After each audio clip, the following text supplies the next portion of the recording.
Hello student, कैसे हैं आप। नेक्सस एजुकेशन पॉइंट में आपका स्वागत है। आज हम बात करेंगे एमपीएस 004 तुलनात्मक राजनीति इग्नू यूनिवर्सिटी। टॉपिक है राष्ट्रवाद के विभिन्न उपागम बताइए। तो मोस्ट वेरी इंपॉर्टेंट क्वेश्चन है कि राष्ट्रवाद के विभिन्न उपागम या दृष्टिकोण कौन कौन से हैं। चलिए हम बात करते हैं राष्ट्रवाद के उपागमों पर। उससे पहले हम राष्ट्रवाद किसे कहते हैं इसके बारे में हम जानेंगे कि राष्ट्रवाद की अवधारणा होती क्या है।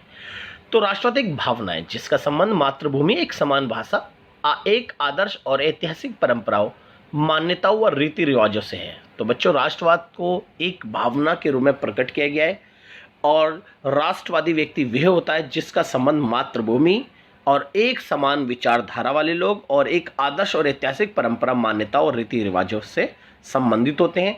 और यह व्यक्ति जो राष्ट्रवाद जो होता है वो पूरे देश में जो लोग होते हैं उनकी एक समान रीति रिवाज होते हैं, विचारधारा होती है। तो फिर वो एक रीति रिवाज और परंपरा और एक आदर्श, एक भाषा और मातृभूमि के आधार पर वे लोग एकजुट हो जाते हैं और वो सभी लोग एकजुट होकर अपने निजी हितों को छोड़कर देश हित के बारे में सोचने लग जाते हैं और देश की भलाई के लिए वो काम करने लग जाते हैं। ऐसी भावना को हमने राष्ट्रवाद की भावना दिया है। तो राष्ट्रवाद का जन्म 15वीं व 17वीं शताब्दी में अमेरिका, ब्रिटेन, फ्रांस, स्पेन, पुर्तगाल, भारत आदि देशों में राष्ट्रवाद का उदय हुआ। इसके अतिरिक्त इटली और जर्मनी के राष्ट्र राज्यों का भी उदय हुआ। तो बच्चों, यहाँ पर बताया गया 15वीं और 17वीं शताब्दी में अमेरिका, ब्रिटेन, फ्रांस में भी राष्ट्रवाद का उदय हुआ, क्योंकि अमेरिका भी एक राष्ट्रवादी देश है और ब्रिटेन ने भी अपने राष्ट्रवाद को बढ़ावा दिया और उन्होंने अपने हित के लिए ही उन्होंने अपने साम्राज्य को आगे बढ़ाया।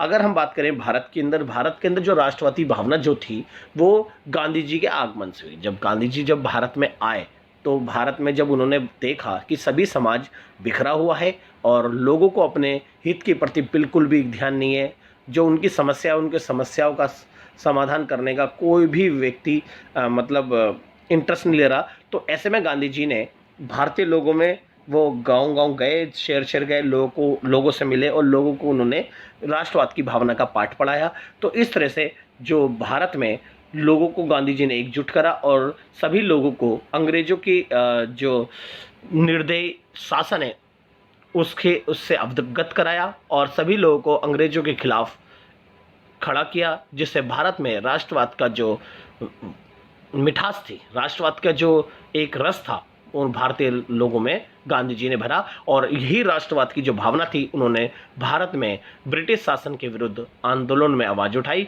और भारत को आज़ाद कराने में इन राष्ट्रवाद का महत्वपूर्ण योगदान रहा।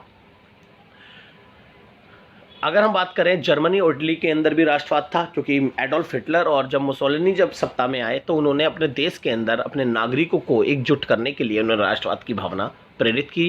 क्योंकि जर्मनी और नाजीवाद किसी भी हाल में प्रथम विश्व युद्ध में जो उनकी हार हुई थी उनका वो अपमान का बदला लेना चाहते थे।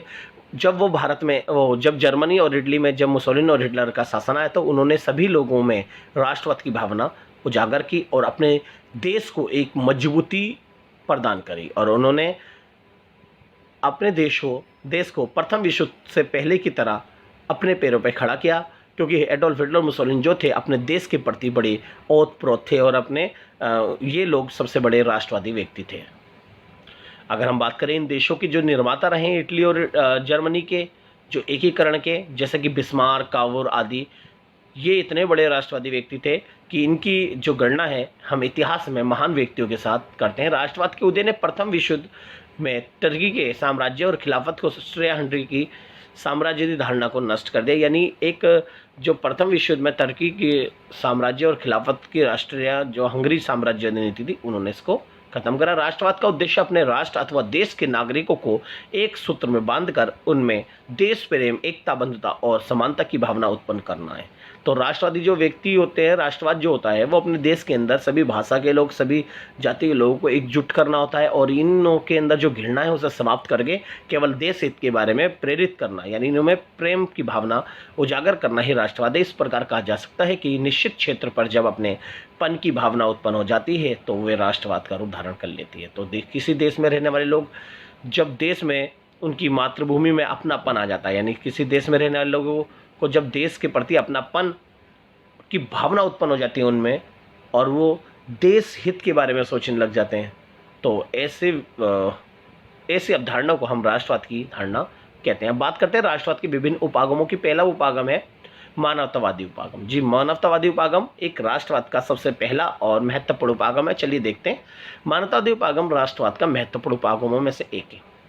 मानवतावादियों ने राष्ट्रवाद के संबंध में अपने दृष्टिकोण को स्पष्ट किया। मानवतावादियों के अनुसार जब किसी राष्ट्र या क्षेत्र में एक समान भाषा और विचार परंपरा का उदय होता है तो वहाँ राष्ट्रवाद की भावना होती है। तो मानवतावादियों के अनुसार यह है कि जब किसी देश के अंदर जब लोगों के अंदर एक समान भाषा, प्राचीन परंपरा और देश के प्रति प्रेम की भावना का उजागर होता है तो वहाँ पर राष्ट्रवाद का उदय होता है। उनके अनुसार राष्ट्रवाद की भावना में लोगों में एक समान भाषा और ऐतिहासिक परंपरा का विकास होता है। तो समाज में एक समान विचारधारा और यहाँ तक कि देश प्रेम, प्राचीन परंपरा, जब लोग इन चीज़ों में एकजुट हो जाते हैं और उनमें यानी प्रेम की भावना, देश प्रेम की भावना का उजागर होता है तो उसमें ही हम राष्ट्रवाद का उदय मानेंगे। ये हमारे मानवतावादी उपागमों के विचारकों का मानना है। अब बात करते हैं विस्तारवादी उपागम, यानी राष्ट्रवाद का दूसरा उपागम है विस्तारवादी। विस्तारवादी विचारकों के अनुसार राष्ट्र के अध्ययन के संबंध में अपने दृष्टिकोण को स्पष्ट किया।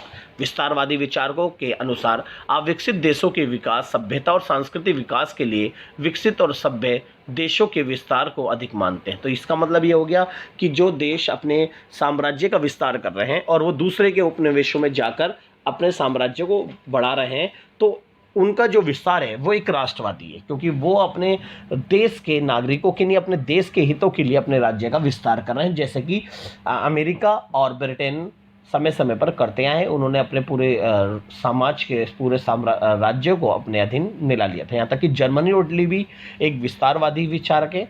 तो इन्होंने भी अपने देश का जो विस्तार है, साम्राज्य का विस्तार करा था, वो अपने देश के लिए, देश के हितों के लिए करा था। और जो देश के हितों के लिए करता वो एक बहुत बड़ा राष्ट्रवादी व्यक्ति था। तो यानी विस्तारवादी उपागम वाले विचारक भी एक राष्ट्रवादी साम्राज्य होते हैं। बात करते हैं मार्क्सवादी उपागम।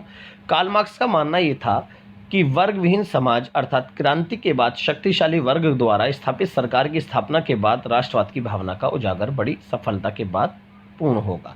तो कार्ल मार्क्स का ये कहना ये था कि जिस साम्राज्य में समाज दो वर्ग में बटा होगा तो उस वर्ग में हिंसा और शोषण को बढ़ावा मिलेगा। जो गरीब वर्ग होगा, यानी समाज में रहने वाला जो शक्तिहीन वर्ग होगा, वो एक बहुत बड़े राष्ट्रवादी व्यक्ति हैं और वो अपने राष्ट्रवाद की ओतप्रोत भावना से प्रभावित होकर अपने हितों और समाज के हितों के लिए वो गरीबों, शक्तिशाली वर्ग के द्वारा शोषण को समाप्त करेंगे और इस क्रांति का जो होगा आधार वो राष्ट्रवाद होगा। तो इसलिए वो क्रांति के बाद जब पूंजीवादी शासन का अंत कर देंगे, अब गरीबों की सरकार आएगी। उस सरकार का नाम होगा साम्यवादी सरकार। उस साम्यवादी सरकार में समाज के जितने भी व्यक्ति होंगे वो राष्ट्रवादी व्यक्ति होंगे और ये राष्ट्रवादी व्यक्ति सरकार के नियमों का पालन करेंगे और सरकार साम्यवादी शासन व्यवस्था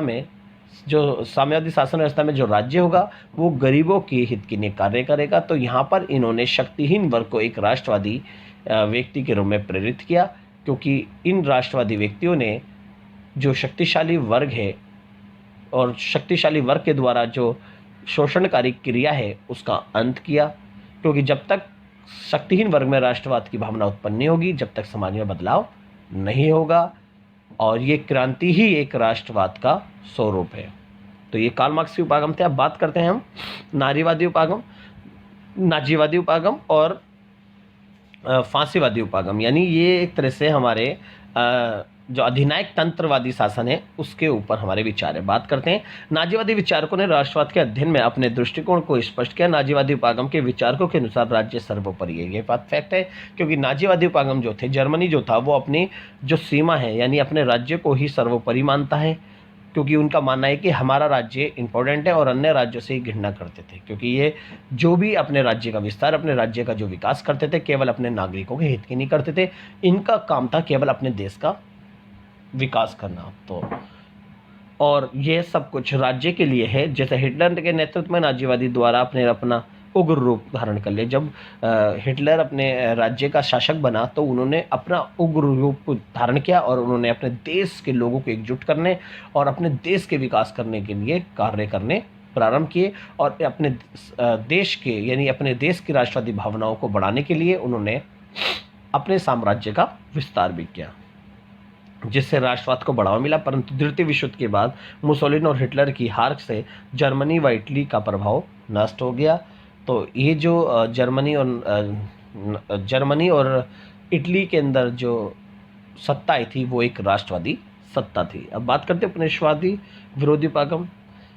उपनिवेशवाद विरोधी उपागम के विचारकों के अनुसार अंग्रेजों ने इतना बड़ा साम्राज्य स्थापित किया था कि वे गर्व से कहा करते थे कि उनके साम्राज्य में सूरज कभी नहीं डूबता, क्योंकि उनका साम्राज्य सभी महाद्वीपों में फैला हुआ था। उनका एक प्रतिनिधि वायसराय भारत, पाकिस्तान, बांग्लादेश, बर्मा आदि पर शासन करता था। उपनिवेशवाद विरोधी उपागम के विचारकों के अनुसार इनके शासन का अंत राष्ट्रवाद की भावना ने किया। तो राष्ट्रवाद बहुत बड़ा एक हथियार होता है जो एक देश के जो नागरिक होते हैं, एक समान विचारधारा, रीति रिवाज, परंपरा वाले लोगों में, उनके मन में ये भावना उजागर होती है, तो वो हथियार से वो अपने शोषण का समाप्त करते हैं।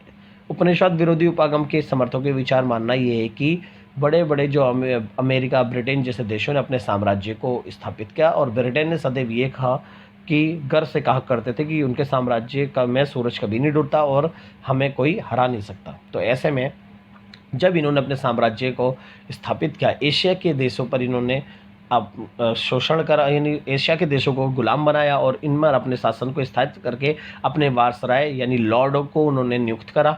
तो ऐसे में जब इनके शोषण इतना बढ़ गया कि भारत जैसे देशों में जब लोग एकजुट हो गए तो इनके खिलाफ बहुत सारे राष्ट्रवादी आंदोलन होने लगे। यानी जो अंग्रेज शासनकाल ने और देशों में जो गुलाम बनाए थे, गुलाम देशों में राष्ट्रवाद को बढ़ाने में अपनी अहम भूमिका भी निभाई, क्योंकि इन्होंने जब शोषणकारी क्रिया अपनानी स्टार्ट करी तो लोग अपने हितों के प्रति जागरूक होने लगे और लोग इनके खिलाफ आवाज़ उठाने लगे, जिसके कारण भारत जैसे देशों में जो राष्ट्रवादी भावना थी उजागर हुई और भारत में जो राष्ट्रवाद का जो बीज बोया था वो हमारे गांधी जी ने बोया था, जिसके आधार पर भारत में राष्ट्रवाद की भावना ने ही अंग्रेज शासनकाल से छुटकारा पाया और देश को आज़ाद कराया। यानी स्वराज्य की स्थापना भारत में राष्ट्रवाद की भावना से उत्पन्न हुई। तो ये उपनिवेशवाद विरोधी उपागम थे जो राष्ट्रवाद के उदय को वो महत्वपूर्ण मानते। तो इस तरह से ये राष्ट्रवाद के विभिन्न उपागम है। तो आप इस क्वेश्चन को बहुत अच्छे से कर लीजिएगा।